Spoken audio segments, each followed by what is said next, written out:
Evet, ya bizim sınav sürecinde tabii çocuklardan en büyük beklentimiz şu. Genelde Nisan ayının sonuna doğru konular biter. O döneme kadar çalışma programlarında hep konu ağırlıklı çalışmalar yapılır. Haftalık rutin olarak yapılan bazı deneme sınavları var. Bu deneme sınavlarının çocuklarda en azından konu tekrarını oluşturacak şekilde analizlerin yapılması önemli. En sık yapılan hata şu. Nisan ayında konular bittikten sonra sınava kadar öğrenciler çok fazla konu anlatımını ön plana çıkaran çalışmalara başvuruyorlar. Buradaki en büyük hata sürekli konu tekrarları. Aslında belli bir döneme kadar bu konuların bitmiş olması lazım. Bu konular bittikten sonra öğrencilerin yoğun olarak sınav analizlerine dayanması, analizleri oluşturduktan sonra da soru çözümünü artırması gerekiyor. Bu soru çözümlerinde özellikle yapamadıkları sorunlara yoğunlaşması çok kıymetli. Aksi takdirde sürekli hata yaptığı, yanlış yaptığı soruları yapmaya devam edecektir. O yüzden doğru yaptığı sorulardan vazgeçip yanlış yaptığı soruların analizleriyle yeni soru tiplerine yönelmeleri faydalı olacaktır. Öğrencilerin sınav yaklaştıkça kaygı düzeyleri artıyor. Aslında bizim için kaygı düzeylerinin orta düzeyde olması önemli. Orta düzeyin çok üzerine çıktıkça yavaş yavaş alarmlar çalmaya başlar.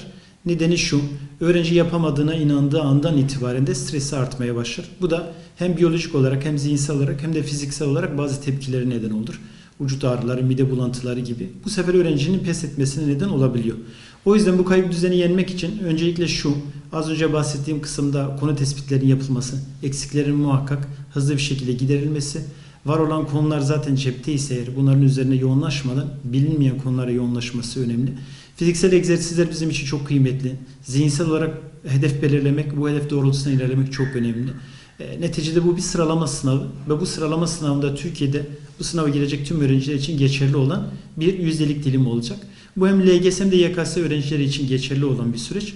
O yüzden fiziksel aktivitelere yoğunluk vermesi, zaman doğru bir şekilde planlanması, plan programını kendi çalıştığı derslerin yanı sıra gittiği bir kurum varsa örnek bir kurs merkezi olur ya da okulda yaptığı çalışmalar olur. Bu çalışmalara göre doğru planlarsa eğer adım adım hedefine ulaşacağına inanıyoruz bu noktada. Evet, deneme sınavları bize neyi ne kadar öğrendiğimizi gösteren provalar aslında. Yani bu provaların gerçek sınava girene kadar ki analizleri bizim için çok kıymetli.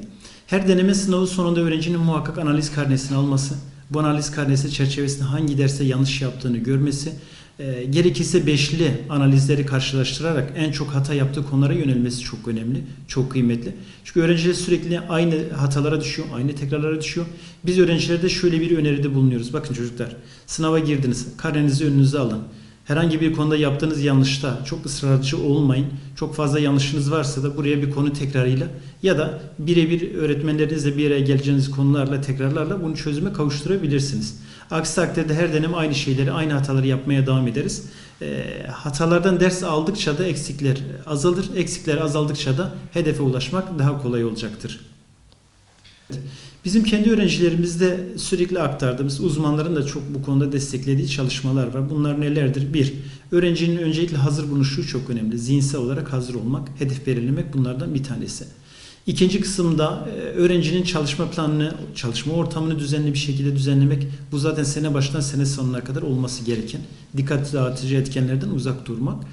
Üçüncü kısımda fiziksel aktiviteler. Çocuklar sınava çalıştığı süre içerisinde çok hareketsiz kalıyor.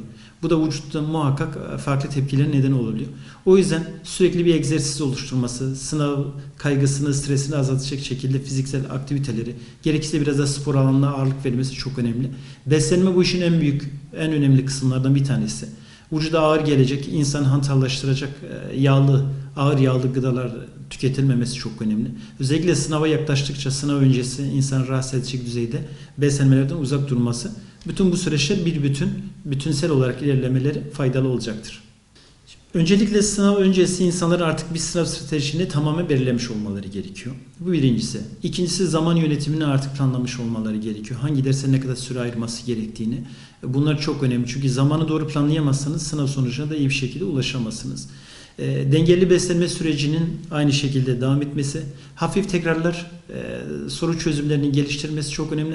Sınavdan bir gün önce en sık yapılan hata şu: İnsanlar erken uyuyayım, erken kalkayım, kendi kendine telkinlerde bulunuyor. Bu da bir stresle bir kaygıya neden oluyor. O gün muhakkak uyku düzeninde bir probleme neden olabiliyor. O yüzden bizim önerdiğimiz kısım şu: kesinlikle aynı rutinlerine devam etmeleri, farklı rutine girmemeleri. Beslenme kısmında kesinlikle bu rutinlerin dışına çıkılmaması çok önemli. Vücut kendisi ne zaman uyuması gerektiğine karar veriyorsa o zaman uyuması önemli. Sınav sabahı özellikle dikkat edilmesi gereken en büyük husus şu. İnsanlar kaygı düzeyleri zaten yüksek. Sınava geç gidebilme kaygılarıyla hareket ediyorlar. Sınavdan muhakkak yarım saat önce sınav salonunda hazır bulunması çok önemli. Aksi takdirde trafik, yolda gittiğim ailenin zaten yarattığı bir kaygı düzeyi olabiliyor. Öğrencinin sınava yetişememe kaygısı bütün bir yıl boyunca yaptığı bütün çalışmaların çöpe gitmesine neden olabiliyor.